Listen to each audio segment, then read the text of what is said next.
우리 한국의 세월호 사건을 우리가 한번 생각을 해보려고 합니다. 476명 중에 172명이 구조되고 남은 사람들이 지금 하나하나 시체로 발견이 되고 있습니다. 유가족들은 그래도 살아있기를 바라는 그 신락 같은 그런 희망을 갖고 있는 유가족들이 있을 줄로 압니다. 그들의 슬픔과 아픔과 분노를 우리가 보게 됩니다. 어떻게 이런 일이 일어날 수 있을까? 우리도 분노합니다. 그 배경에 유병원이라는 그 회장이 있는데 그 사람의 그 장인이 권신찬 목사라고 하는 사람인데 이미 돌아가셨습니다. 그분이 만든 기독교 이단이 구원파라고 하는 거예요. 근데 그들의 교리를 인터넷에 들어가서 보면은 자세히 볼 수 있습니다만은 그들의 그 교리 중에 제일 잘못된 것을 하나만 얘기하라고 한다면 예수를 믿으면 구원을 받았고 구원을 받았으면 무슨 짓을 해도 상관이 없다. 이제 그게 그들의 교리의 제일 잘못된 것입니다. 그렇기 때문에 그들은 이 세상에서 돈 많이 벌기 위해 수많은 사람들을 착취하고 수단 방법 가리지 않고 모든 정계와 이렇게 다 그 뇌물 주고 부정부패를 해도 그게 뭐 별로 문제가 되지 않는 것입니다. 사람들이 물에 빠져 죽게 되었는데도 나만 살고 다른 사람들은 다 죽어도 아무 상관이 없는 것입니다. 그만큼 그들의 그 교리는 잘못되었고 또 그냥 잘못된 게 아니라 무섭게 잘못되어 있는 것입니다.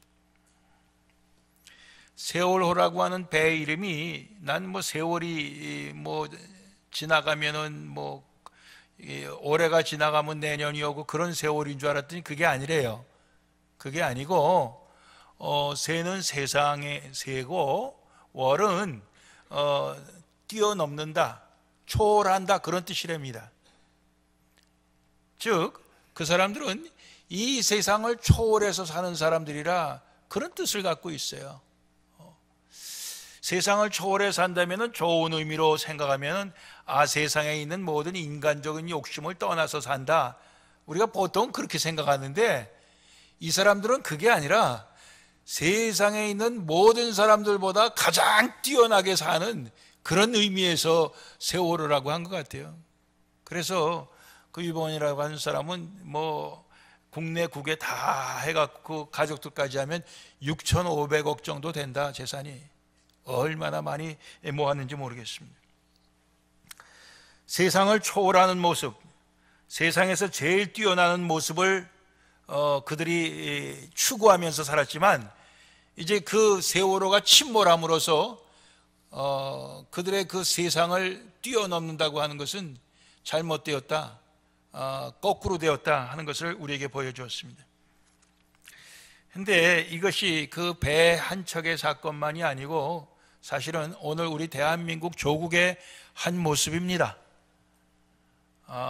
우리가 세계적으로는 좀 부끄럽기 짝이 없는 뭐 정몽원 씨의 아들이 뭐 한국은 미개국이다 이런 말을 해갖고 뭐 사방에 공격을 받는데 사실 그 말이 조금도 틀린 말도 아니고 지나친 말도 아닙니다. 우리가 볼 때는 뭐 세계적으로 뛰어난 거 뭐 IT 산업이니 뭐니 이렇게 많이 자랑할 것도 있지만은 그러나 이번에 그 세월호의 사건으로 거기에 모든 연루된 그 정관계 사람들 우리가 생각을 해보면은 총체적으로 한국이 부정부패의 국가다 하는 것을 우리가 생각을 해봅니다. 이건 미개국이라는 게 아니고 어떻게 보면 한국은 개판이다. 뭐 그렇게 그 우리 청년이 얘기했다고 할지라도 조금도 지나친 얘기가 아닙니다. 부끄럽습니다. 왜 그렇습니까? 구원파라고 하는 이름을 걸고 있지만은 사실은 잘못된 구원의 교리를 갖고 있기 때문에 그런 것입니다.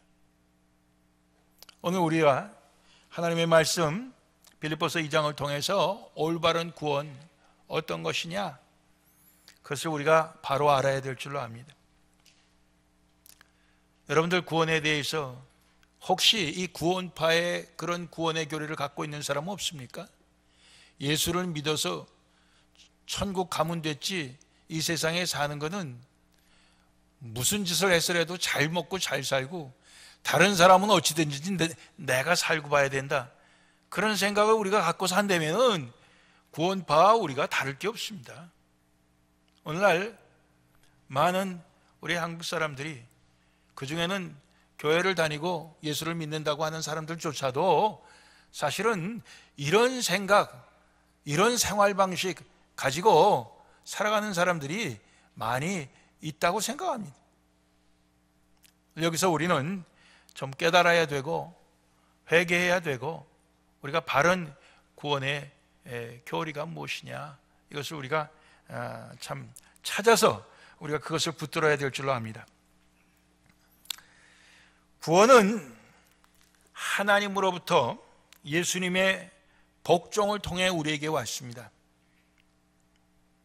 오늘 우리 12절 처음 읽은 말씀에 그러므로 이렇게 시작이 되는데, 그 그러므로 하는 것은 그 앞에 있는 말씀과 연결시키기 위해 하는 말씀이에요.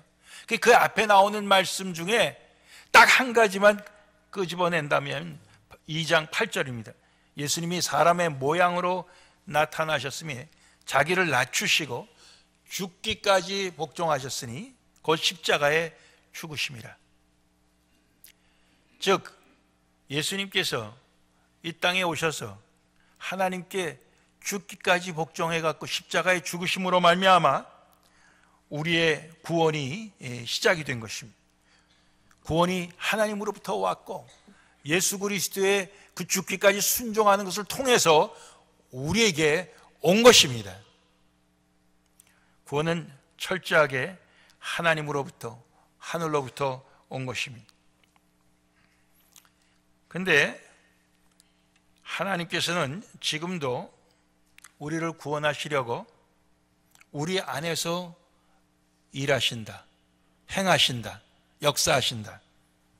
오늘 13절 말씀 우리가 보면은 너희 안에서 행하시는 이는 하나님이시니 자기의 기쁘신 뜻을 위하여 너희로 소원을 두고 행하게 하시나니, 이렇게 되어 있습니다.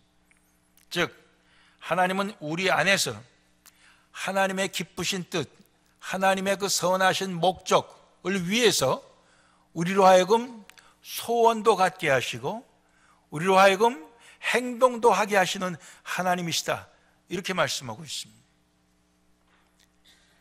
하나님은 예수 그리스도를 우리에게 보내주셨을 뿐만 아니라 지금도 우리 안에서 일하십니다. 우리의 구원을 이루시기 위해 지금도 우리 안에서 일하셔요. 하나님의 그 선하신 목적을 갖고 하나님이 기뻐하시는 그 뜻을 갖고 우리가 하나님의 그 소원대로, 하나님의 뜻대로 원하게도 하시고 우리가 그 원하는 것을 행동하게도 하시는 분이 하나님이시라는 것입니다. 그런 의미에서 하나님은 우리를 구원하시려고 지금도 우리 안에서 일하신다는 것이에요. 우리는 그러한 하나님의 뜻과 그 목적에 맞추어서 우리의 구원을 계속해서 이루어가야 합니다. 오늘 우리가 말씀드리려고 하는 게 바로 이거예요. 우리는 우리의 구원을 이루어가야 되는데 계속해서 이루어가야 됩니다. 계속해서 이루어간다고 하는 것은 우리의 구원을 이루어가는 것을 멈추지 말아야 된다, 이 뜻입니다. 구원은 이미 다 받아놓은 것이고 이제는 그냥 아무렇게 살아도 구원은 받아놓은 것이니까 그저 내가 하고 싶은 대로 살겠다, 절대로 이게 아니라는 것입니다. 구원을 이루기 위해서 우리는 쉬지 않고 멈추지 않고 계속해서 우리는 이루어 나가야, 우리가 해야 될 몫이 분명히 있다고 하는 것입니다. 오늘 그것을 말씀 속에서 한 4가지로 꼽아보겠습니다. 첫 번째는 항상 하나님의 뜻에 복종하고 그 하나님의 뜻에 복종하는 것은 두려움과 떨림을 갖고 또 영적인 지도자가 있든지 없든지 간에 항상 복종하는 것을 얘기합니다. 오늘 12절 말씀이 그것을 얘기하고 있습니다. 나의 사랑하는 자들아, 너희가 나 있을 때뿐 아니라 더욱 지금 나 없을 때에도, 지금 로마 옥중에 갇혔어요, 바울이. 더욱 지금 나 없을 때는 더더욱이 항상 복종하여 두렵고 떨림으로 너희 구원을 이루라, 이렇게 말하고 있습니다. 너희 구원을 이루어가라. 우리는 계속해서 우리의 구원을 이루어가야 되는데 그 첫 번째는 항상 하나님의 뜻에 복종하는 것입니다. 두렵고 떨림으로 복종하는 것입니다. 우리가 복종하지 않을 때 우리는 세월호 같은 참사를, 그런 그 아주 엄청난 일을 벌일 수가 있는 것입니다. 많은 사람을 죽게 할 수가 있는 것입니다. 우리도 결국은 살았지만은, 아유, 저 사람은 저 산 거보다 아주 죽는 게 나아, 지금이라도 저 사람이 자살하는 게 나아, 어떤 분들은 또 이렇게까지 얘기를 하잖아요. 예? 사는 것이 일생 치욕스러운 그 인생을 살게 될 것입니다. 우리가 그런 걸 볼 때 두렵고 떨림을 가져야 되는 겁니다. 예? 항상 하나님 앞에 두렵고 떨리는 마음으로 복종해야 우리의 구원을 이뤄갈 수가 있는 것입니다. 사도 바울이 내가 너희들과 있든지 없든지, 없을 때는 더더욱, 그런 얘기를 합니다. 우리가 이제 이따 가끔씩 수요일마다 만두 사역을 하는데, 제가 이제 무슨 다른 데 볼 일이 있어서 가서 이제 제가 참석하지 못할 때도 있고 참석할 때도 있고 그렇습니다. 어떤 때 그래요. 제가 목사님이 안 계시니까 사람들이 일을 열심히 하네요. 그래. 전 그 말을 뭐 별로 믿고 싶진 않아요. 그 말을 해주는 사람들이 뭐 한두 사람이 있는데 그 본인들의 얘기가 아닌가, 전 그렇게 생각합니다. 예, 본인들의 얘기. 예. 그런 말 안 하는 사람들은 뭐 열심히 하는데 그 말을 하는 사람들의 얘기가 아닌가, 이렇게 생각을 해요. 예. 제가 이제 금년에 총회장이 되면은 주일을 한 4번 정도 비워야 됩니다. 제가 없으면 여러분들이 뭐 교회를 안 나오고 그저 어디 다른 교회 가자, 뭐 여러분들 그러실지도 모르겠어요. 그래서 제가 주보에 미리 예고를 안 하죠, 어디 간다고. 예, 그 뭐 가고 싶은데 또 갈 수도 있죠. 뭐 근데 우리 재정 맡은 장로님이 항상 컴플레인을 해요. 목사님, 비 오면은 헌금이 떨어집니다. 또 그것도 또 무시 못해요. 그것도 무시 못하는데, 그러나 우리의 구원을 이루어가는 사람으로서 하나님께 복종하는 우리의 그 모습이 누가 있고 없기 때문에 달라져서는 안 된다, 이제 그런 말씀하는 것입니다. 우리 인간은 그럴 수 있어요. 얼마든지 그럴 수 있습니다. 그렇지만 그것은 구원을 이루어가는 자세가 아니라는 거죠. 항상 우리가 하나님 앞에서, 그리스도 앞에서 우리를 세우고 두렵고 떨림으로 항상 복종하는 것이 우리의 구원을 이루어가는 것입니다. 예수님께서 죽기까지 복종하셨듯이. 두 번째로, 하나님의 흠없는 자녀가 되는 것으로 우리 구원을 이루어갑니다. 하나님의 흠없는 자녀로.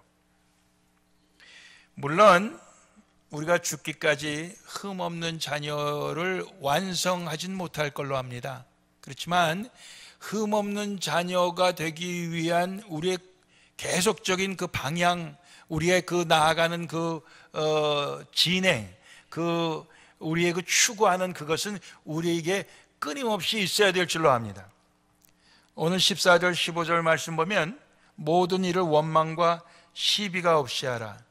하나님의 흠없는 자녀가 되기 위해서는 원망과 시비가 없이 해야 된다고 그랬습니다. 원망은 complaining, 시비는 arguing, 다투는 거예요. 예. 원망과 다투는 것이 초대교회도 있었습니다. 과부들에게 구제하는데 유대인 계통의 과부들에게는 구제가 잘 돌아가는데 헬라파 과부들, 타국에 살다 온 그런 사람들한테는 구제가 좀 덜 갔어요. 그래서 거기에서 이 불평이 생겼죠. 원망이 생겼죠. 그래서 결국 그걸 해결하기 위해서 집사가 생긴 거 아닙니까? 7 집사를 뽑은 거 아닙니까? 그런데 오늘 우리의 구원을 이루어가기 위해서는 원망과 시비가 없어야 된다. 원망과 다툼이 없어야 된다. 공평해야 된다, 그런 얘기예요. 공정해야 된다, 그런 얘기입니다. 여러분들, 이 공평해야 된다고 하는 게 참 쉽지 않습니다. 우리가 이 부활주일 전에 일주일 동안 이 고난주간 새벽기도회를 하면서 새벽기도를 그 월요일부터 토요일까지 엿새를 다 나오신 분들에게 선물을 드렸습니다. 이 커피 갖고 다니는 그 보온병, 그걸 선물로 드렸어요. 근데 이 선물을 엿새를 다 나오지 않고도 가져가신 분 있으면 한번 손 들어보세요. 없어요? 분명히 있다고 들었는데 가져가고 또 거짓말하는 죄를 하나 더 추가하십니다. 예. 자, 그러다 보니까 엿새를 다 나온 사람이 못 받게 됐어요. 모자라갖고 나중에. 공평하지 않은 거죠? 공평하지 않은 거예요. 그런 일이 생깁니다. 또 어떤 사람은 더더욱이 자기만 가져가는 게 아니라 누구 갖다 준다고 그러면서 몇 개를 또 갖고 가는 사람도 있을 거예요. 항상 남의 거 갖고 생색내는 사람이 있어요. 공평하지 않은 겁니다. 누구 갖다 주려고 그래? 내가 가지려고 그러는 거 아니야. 그러는데 근데 그것도 사실은 우리가 공평한 거를 깨는 겁니다. 깨는 거예요.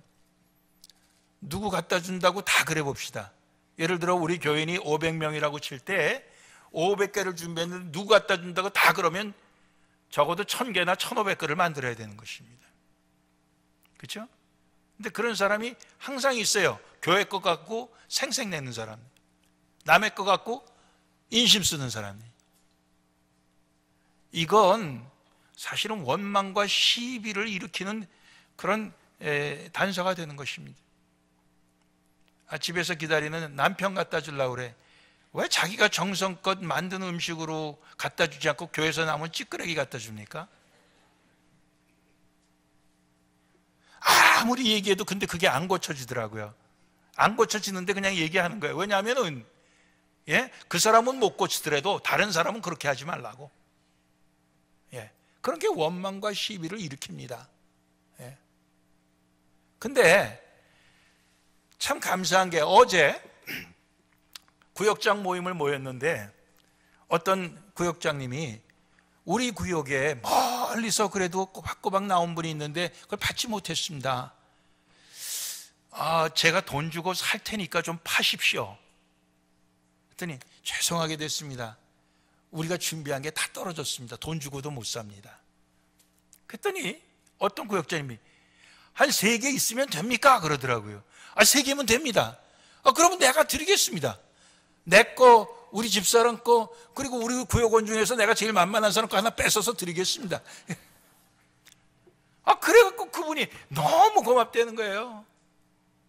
그래갖고 그분이 자기 구역원 그 주려고 돈 주고 사서라도 주려고 하는 게 해결이 됐습니다. 원망과 시비가 한쪽에선 생기는데 어느 쪽에서는 원망과 시비를 없이 하는 거예요. 이게 하나님의 흠없는 자녀로 우리가 구원을 이루어가는 방법입니다. 우리 하나님의 구원을 이루어갈 때 그런 원망과 시비는 어디서든지 아무리 공평하게 하려고 해도 반드시 생깁니다. 그러나 그것을 잠재울 수 있는 그런 하나님의 흠없는 자녀로서의 우리의 모습이 필요하다는 것입니다. 두 번째. 세 번째, 생명의 말씀을 붙들어 타락한 세상에 비추는 것입니다. 생명의 말씀을 붙잡아서 이 어그러지고 거스러진 세대, 이 세상에 빛을 비추는 거예요.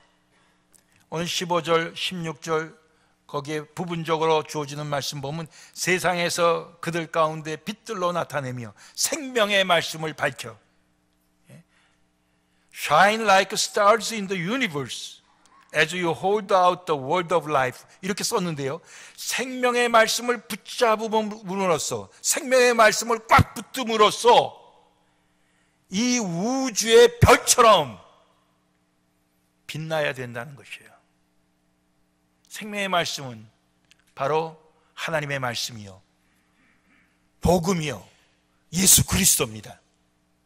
그 예수 그리스도를 붙잡아서 그것을 이 우주에다가 빛을 비추는 것으로 그렇게 우리가 해야 우리의 구원을 이루어간다는 것입니다.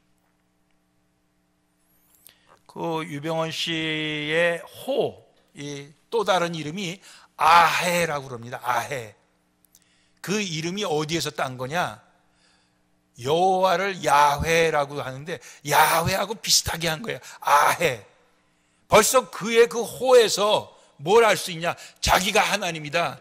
이런 것을 볼 수가 있는 거예요. 자기가 하나님으로서 높이 자기가 그렇게 빛이 나려고 그러니 그게 되겠어요? 생명의 말씀입니까 자기가? 아니에요. 사람들을 다 착취하고 사람들의 그 모든 것을 다 뺏어먹는 그런 사람이죠. 예. 아주 흉악한 사람이에요. 예. 우리는 생명의 말씀을, 복음을 밝히고 예수 그리스도를 밝혀서 이 세상 어그러지고 거스리는 타락한 세상에 우린 빛으로 비출 수 있어야 우리의 구원을 이루어갈 수 있는 것입니다. 너희는 세상의 빛이다. 너희는 세상의 소금이다. 네. 우리가 비춰야 되는 것이죠. 마지막으로 우리는 함께 기뻐해야 됩니다. 오늘 17절 18절 말씀이 그건데, 만일 너희 믿음의 제물과 봉사 위에 내가 나를 관제로 드릴지라도 나는 기뻐하고 너희 무리와 함께 기뻐하리니 이와 같이 너희도 기뻐하고 나와 함께 기뻐하라. 무슨 말씀입니까? 이 빌립보 교회 성도들이 믿음에서 나온 제물, 희생, 믿음에서 나온 봉사, 이 섬김을 그들은 잘 하고 있다는 것이에요. 근데 그 위에다가 사도 바울이 나를 관제라고 하는 건 포도주로 이 제사를 드릴 때 모든 이 제물 위에 마지막으로 붓는 것입니다. 이것은 무엇을 상징합니까? 바울이 자기의 피를 쏟아붓는 것을 얘기합니다. 자기의 생명을 쏟아붓는 것을 얘기해요. 빌립보 교회 성도들이 믿음에서 나온 희생과 믿음에서 나온 그 봉사의 그 제물, 주님께 드리는 그 제물 위에 자기는 자기의 피를 쏟아서 자기의 생명을 다 바친다고 할지라도 나는 기뻐하고 기뻐하리니 너희와 함께 기뻐하겠다. 너희도 나와 함께 기뻐해라. 이렇게 말씀하시는 것입니다. 즉 우리의 구원을 이루어가는 것은 주님 위해서 우리의 믿음에서 출발한 그 모든 헌신과 마지막에는 우리의 피를 다 쏟아붓는 것 같은, 우리의 목숨을 다 바치는 것 같은 그러한 우리의 헌신에서 우리는 함께 기뻐하는 것을 뜻하는 것입니다. 구원을 이루어가는 것은 그런 것입니다. 내가 주님의 말씀 따라서 이렇게 내가 헌신하고 수고하는 것이 나의 큰 기쁨이요 나의 보람이다. 여러분들 그렇게 생각하십니까? 아이고 미친 짓이지. 왜 내가 붙잡혀서 그렇게 수고해야 돼? 예? 난 안 해. 난 안 해. 요리 빠지고 저리 빠지고 미꾸라지 띠도 아닌데 그렇게 우리가 빠지다 보면은 그러면은 그 우리의 구원을 이루는 것이 아니에요. 예. 남이 수고할 때는 다 어디 피해 있다가 그저 그 수고의 열매를 다 같이 맛볼 때, 먹을 때 그때는 제일 먼저 나타나서 숟가락 드는 그러한 우리의 삶을 산다면 우리의 구원을 이뤄가는 것이라고 절대로 말할 수 없습니다. 그건 구원파예요, 구원파. 예, 그건 구원파지 구원을 이뤄가는 자가 아니라는 것입니다. 오늘 말씀 속에서 이 세대를 어그러지고 거스리는 세대라 사도 바울이 그렇게 얘기하고 있습니다. 2000년 전의 세대예요. 근데 그 어그러지고 거스리는 세대는 오늘도 역시 똑같습니다. 똑같아요. 예? Crooked and depraved generation이라고 되어 있는데요. 예? 같아요. 오늘도. 예? 하나님께 대해서 정말 복종하려고 하지 아니하고 자기의 욕심대로 살려고 하고, 예? 이 뒤틀린, 이 구부러진 그런 세대, 그것이 오늘도 역시 마찬가지입니다. 오늘 세상은 사람들이 다 그렇게 살아갑니다. 그러나 우리가 그런 세대 안에서 우리는 구원을 이루는 삶을 살아야 됩니다. 하나님으로부터 받은 생명의 말씀이 우리 가운데 있어요. 예? 복음이 우리 가운데 있어요. 예수 그리스도가 우리 가운데 있어요. 그것으로 죽어가는 사람을 살려야 합니다. 나만 살겠다고 제일 먼저, 예? 배를 버리고 사람들 버리고 도망가는 그런 게 아니라, 예? 박양이라고 하는 그 젊은 여자가 정말 우리는 제일 마지막에 해야 된다. 애들 다 이렇게 하다가 그가 죽지 않았습니까? 바로 그것이, 그 모습이 구원을 이루어가는 삶입니다. 어둠 속에서 자기의 욕심 따라 사는 이 세상 사람들이 얼마나 많습니까? 그들에게 우리는 진리의 빛을 비춰야 합니다. 이것이 결국 우리의 구원만 이루는 것이 아니라 이 세상을 구원하게 될 줄로 믿습니다. 그래야 그것이 바른 믿음입니다. 기도하시겠습니다.